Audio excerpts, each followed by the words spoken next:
So guys नमस्कार once again. और इस विवेचना में फिर से आप लोगों का स्वागत है।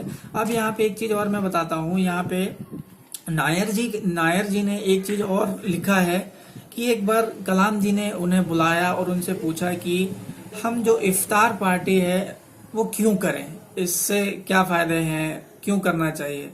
तो ये सुन के नायर जी को थोड़ा अच्छा नहीं लगा और उन्होंने और भी सारी चीज़ें पूछी कि इसमें कितना खर्चा आता है और हमें क्यों करना चाहिए।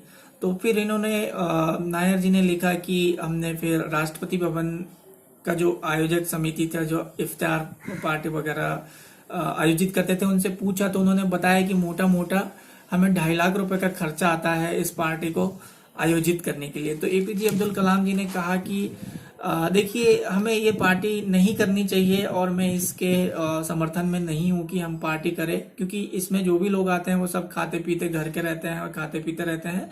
हमें इस पैसे का कुछ सदुपयोग करना चाहिए। तो इस तरीके से फिर वहाँ पे सहमति बनी। तो उन लोगों ने उस पैसे से इफ्तार पार्टी आयोजित ना करके राष्ट्रपति भवन में उन्होंने डिसाइड किया कि आप हमारे आसपास रहने वाले अनाथालय की गिनती कीजिए, उनके उनके बारे में इंफॉर्मेशन कलेक्ट कीजिए। ये पैसा हम इफ्तार पार्टी में उड़ा के खर्च करके करने की बजाय हम किसी अनाथालय को दान करें, डोनेशन दें। कुछ इस तरीके से उन लोगों ने वहाँ पे प्रस्ताव रखा। तो सब इस प्रस्ताव से सहमति दे दी उन लोगों ने और सहमति बन गई। तो इस तरीके से उन लोगों ने फिर उन पैसों से 2.5 लाख रुपए से आटा, दाल और कंबल वगैरह खरीदे और 28 अनाथालय में उन चीज़ों को बांटा। जो भी पैसा इफ्तार पार्टी के लिए खर्च करते थे, उस पैसे से उन लोगों ने इस तरीके से डोनेशन की तैयारी की। अब उसके बाद में जब ये तैयारी हो गई तो कलाम जी ने मुझे फिर से, नायर जी कह रहे हैं कि मुझे फिर से अपने रूम में बुलाया और एक बात पूछी कि देखिए, जो कुछ हमने अभी अरेंजमेंट किया है ये तो सरकार के पैसे से हुआ है, मेरे पैसे से तो मैंने इसमें कुछ नहीं किया है, मेरा तो कोई योगदान नहीं है। तो यहाँ पे फिर कलाम जी ने अपनी तरफ से 1 लाख रुपए का चेक दिया और कहा कि इस पैसे से भी आप यही चीजें खरीदें, और लेकिन किसी को ये बात पता नहीं चलनी चाहिए कि मैंने 1 लाख रुपए दिया हूँ, और आप इन पैसे से भी दाल चावल कंबल खरीदें और अनाथालय थे उन जगहों पे दें, ताकि इनका सदुपयोग हो सके और पैसा वेस्ट नहीं होना चाहिए, सरकार का पैसा खर्च नहीं होना चाहिए। तो इस तरीके का जीवन था कलाम जी का। इसके बाद में और भी तथ्य है, मैं आपको बताता हूँ एक एक करके। कलाम जी मानव जाति के प्रति बहुत ही संवेदनशील थे। उन्हें बहुत ही उनके प्रति बहुत ही संवेदनशील भावनाएं थी। वो बहुत ही चिंतित रहते थे। एक बार का किस्सा है, मैं आपको बताता हूँ। जब राष्ट्रपति कलाम जी राष्ट्रपति भवन के गार्डन में घूम रहे थे, टहल रहे थे, तो उन्होंने देखा कि उस वक्त बहुत ही कड़ाके की ठंड पड़ रही थी। उन्होंने देखा कि जो वहाँ के सुरक्षा गार्ड हैं उनके लिए गर्मी की कोई व्यवस्था नहीं की गई थी। वो ठंड से ठिठुर रहे थे वहाँ पे, उन्हें बहुत जबरदस्त ठंड लग रही थी। तो तुरंत राष्ट्रपति भवन पे उन्होंने कलाम जी ने ये संदेश भिजवाया कि आप यहाँ पे तुरंत व्यवस्था कीजिए सुरक्षा गार्डों के लिए। ठंड है तो आप गर्मी की व्यवस्था कीजिए, वहाँ पे हीटर लगवाइए, गर्मी में उन लोगों के लिए पंखा होना चाहिए। तुरंत की तुरंत ये काम किया गया। तो ये बहुत ही कहना चाहिए मानव जाति के लिए बहुत ही चिंतित थे। वो कुछ अच्छा करें मनुष्य प्रजाति के लिए, समाज के लिए। तो इस तरीके से इन्होंने छोटी छोटी चीजें करी जो बड़ी ही यादगार चीजें हैं, बड़ी ही यादगार लम्हे रहे उनकी जिंदगी के। वो अब है नहीं, तो उनके किस्से ही हम सुनते हैं, सुनाते हैं। इसके बाद में एक यहाँ पे एक और चीज मैं आपको बताता हूँ। एहसन खान ही लिखते हैं उनकी किताबों में, उनको लेख में, कि वो एक बार मुगल गार्डन में टहल रहे थे कलाम जी। तो उन्होंने देखा कि एक मोर है, जो वो मोर अपना मुंह नहीं खोल पा रहा है।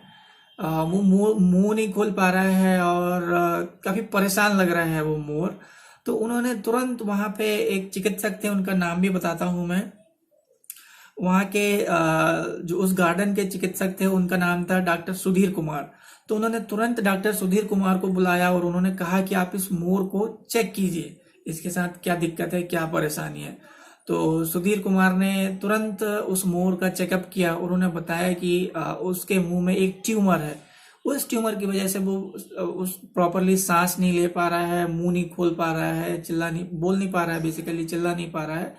तो कलाम जी ने कहा है कि सुधीर साहब आप इसका तुरंत का तुरंत ऑपरेशन कीजिए और इस ट्यूमर को निकालिए। तो सुधीर साहब ने तत्कालिक उस मोर का ऑपरेशन किए, उस ट्यूमर को निकाला। फिर उस मोर को लगभग 1 महीने तक उन्होंने आईसीयू में रखा, और जब वो 1 महीने के बाद में वो मोर स्वस्थ हो गया, ठीक हो गया, तो उसको फिर मुगल गार्डन में छोड़ दिए गए। तो इस तरीके के मनुष्य थे कलाम जी, जिन्होंने हर वर्ग की चीज़ों के लिए, हर वर्ग के लोगों के लिए कुछ ना कुछ किया है, और अपने लिए कुछ ऐसा उनको मोह नहीं था कि मुझे ये मिले वो मिले, जैसे कि हम आज के नेताओं को देखते हैं, जितना मिले उतना ही कम है। अब बात मैं आपको बताता हूँ, बात है 15 अक्टूबर 2005 की। तो आज उनका जन्मदिन था। तो उनकी शुरुआत हुई उन्होंने अपने उस दिन वो हैदराबाद में थे, तो उन्होंने अपने दिन की शुरुआत बच्चों से मिलके की। तो उन्होंने उस दिन तंजानिया के कुछ बच्चों से मिलना पसंद किया, उनके साथ टाइम बिताना पसंद किया। तो बात यह है कि वो बच्चे हृदय रोगी थे, और वो चाहते थे कि उन बच्चों के लिए कुछ करना चाहते थे। तो वो लोग हृदय के रोग से ग्रसित थे और परेशान थे। तो कलाम जी ने उनका दिन उन्हीं के साथ मिलकर शुरू किया, और उन्होंने फिर हैदराबाद के केयर हॉस्पिटल से संपर्क साधा कि आप इन बच्चों का इलाज कीजिए। तो उनके कहने पे फिर उन्होंने जो केयर हॉस्पिटल का जो स्टाफ टीम था, वहाँ के अध्यक्ष थे, उनसे मीटिंग करके उनका इलाज करवाया, उनके सर पे बड़े प्यार से हाथ फेरा, और उन्होंने एक उन लोगों को चॉकलेट के डिब्बे दिए, जो वो चॉकलेट के डिब्बे वो दिल्ली से लाए हुए थे। इसके बाद में वहाँ पे क्या है, वहाँ पे बाहर बैठ के ये सारी चीज़ें बाहर बैठे 3 लोग बाहर बैठे थे। चंद्रशेखर नायडू थे, सुशील कुमार थे जो राज्यपाल थे, और चंद्रशेखर रेड्डी। ये सब लोग इंतजार कर रहे थे कलाम जी का अस्पताल के बाहर में, और वो सभी देख रहे थे कि ये क्या हो रहा है। वो ये समझ ही नहीं पा रहे थे कि कलाम जी इन बच्चों को इतना महत्व क्यों दे रहे हैं, जबकि हम बाहर बैठे हैं, हमसे मिलना चाहिए, हम नेता हैं। ये हम लोगों का जो रहता है कि हम नेता हैं वाला, हमसे मिलना चाहिए, हमको तवज्जो देना चाहिए, लेकिन हमसे ऊपर तवज्जो इन बच्चों को दी जा रही। तो इस चीज को वो समझ ही नहीं पा रहे थे कि ये क्या हो रहा है करके। और इसका ये था कि अरुण तिवारी कलाम जी की जीवनी में लिखते हैं कि जो उनके कलाम जी का जो 74वां जन्मदिन था, और उन्होंने जिन तंजानिया के बच्चों से मिला, उसकी कहानी क्या थी। हुआ ये, उनका जन्मदिन था 15 अक्टूबर को, तो उससे पहले सितंबर में उन्होंने तंजानिया की यात्रा की थी। तो जब कलाम जी ने तंजानिया की यात्रा की, तो उन्हें वहाँ पे ये पता चला कि वहाँ पे कुछ बच्चे हैं जो कि हृदय रोग और कुपोषण से बीमारी झेल रहे हैं, और उनकी माताएं लोग भी बीमारी से काफ़ी परेशान है, और वहाँ पे बच्चे इलाज के अभाव में बेवजह ही मर रहे हैं। तो उन्हें ये वहाँ पे पता चला। तो उन्होंने फिर जब वो वापस आए भारत, तो उन्होंने इन लोगों के बारे में कुछ करने को सोचा। तो इस तरीके से फिर इन्होंने यहाँ आके एक मीटिंग करी, और उन बच्चों को फिर भारत लाने, हैदराबाद लाने के लिए एक प्लान बनाया। तो फिर उन्होंने कहा उस वक्त फिर उन्होंने उनको कैसे यहाँ पे लाया जा सके तंजानिया से भारत, फ्री ऑफ कॉस्ट, कोई पैसा नहीं लगना चाहिए। तो उन्होंने एक प्लान बनाया, और उस वक्त फिर जो एयर इंडिया के अध्यक्ष थे उनसे उन्होंने संपर्क साधा कि मैं ऐसा कुछ करना चाहता हूँ, आप मेरी मदद कीजिए, बिना पैसा लगे मैं उन लोगों को यहाँ लाना चाहता हूँ। तो उन्होंने अपनी सहमति दे दी, ठीक है, क्योंकि कलाम जी का ऐसा था कि वो भी जो कुछ करते थे वो मानव जाति के लिए करना चाहते थे, और उनके हर एक चीज में एक बहुत ही अच्छी बात होती थी, तो उनको कोई मना नहीं करता था। तो उन्होंने अपनी सहमति दे दी। इस तरीके से फिर वहाँ पे तंजानिया में हमारी गवर्नमेंट ने वहाँ के जो विदेश उच्चायुक्त है उनसे संपर्क साधा, और फिर वहाँ पे जो वहाँ के उस वक्त के अधिकारी थे उन लोग से मीटिंग करी कि भाई हम इस तरीके का कुछ करना चाहते हैं, हमने प्लान किया। तो फिर उन्होंने भी अपनी सहमति दे दी, और उस वक्त वहाँ पे एक उनका नाम बताता हूँ मैं,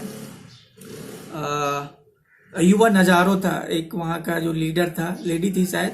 तो उनसे इन्होंने संपर्क साधा और कहा कि भाई हम ऐसा कुछ करना चाहते हैं। तो उनको भी उच्च आयुक्त बुलाया गया। फिर वहाँ पे जो बीमार थे कुछ 24 लोग थे, शायद 24 बच्चे थे, और उनकी माताओं को फिर वहाँ से एयर इंडिया के थ्रू हैदराबाद लाया गया। हैदराबाद में लाने के बाद में कलाम जी ने जो एयर इंडिया के जो उस वक्त के अध्यक्ष थे वो तुलसीदास थे, ठीक है, उनसे बात करी और सारा प्लान हो गया। इसके बाद में फिर इन्होंने केयर हॉस्पिटल के अध्यक्ष और वहाँ के जो हार्ट स्पेशलिस्ट थे उन लोगों से भी बात किया कि भाई ऐसा ऐसा हम कुछ करना चाहते हैं। तो उन लोगों ने भी अपनी सहमति दे दी कि हम फ्री में इलाज करेंगे। तो उनका नाम भी मैं आपको बताना चाहूँगा। सोना राजू, डॉक्टर सोना राजू और थे उस वक्त के मुखिया, और वहाँ के जो हार्ट स्पेशलिस्ट थे वो डॉक्टर गोपी चंद्र मक्कान जी थे। तो इस तरीके से इन लोगों ने प्लानिंग करी और उन 24 बच्चों के साथ में उनकी माताओं को मिला के टोटल 50 लोग हो गए थे।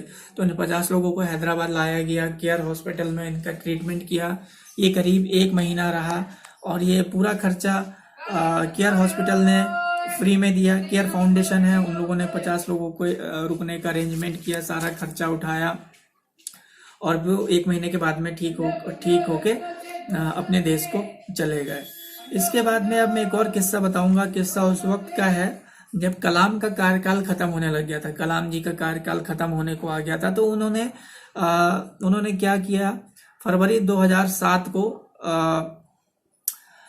उन्होंने जो 1971 की जंग के फाइटर थे, हीरो कहना चाहिए, हीरो फाइटर, उनसे मिलने की इच्छा व्यक्त करी कि मैं इन लोगों से मिलना चाहता हूँ।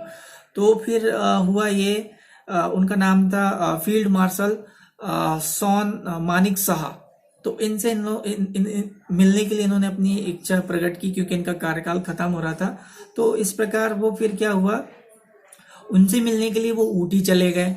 ऊटी में उस वक्त मानिक शाह जी रह रहे थे, तो उनसे वहां पे मिलने के लिए गए। तो वो वहां जब गए तो उन्होंने ये महसूस किया कि मानिक साहब को फील्ड मार्शल की उपाधि तो गवर्नमेंट ने दे दी है, लेकिन उन्हें उतनी सुविधाएं नहीं मिल रही हैं। फील्ड मार्शल के हिसाब से सुविधाएं नहीं दी जा रही हैं, सर्विसेज नहीं दी जा रही है। तो वो इस बात से काफी दुखी हुए क्योंकि वो 1971 की जंग के हीरो थे।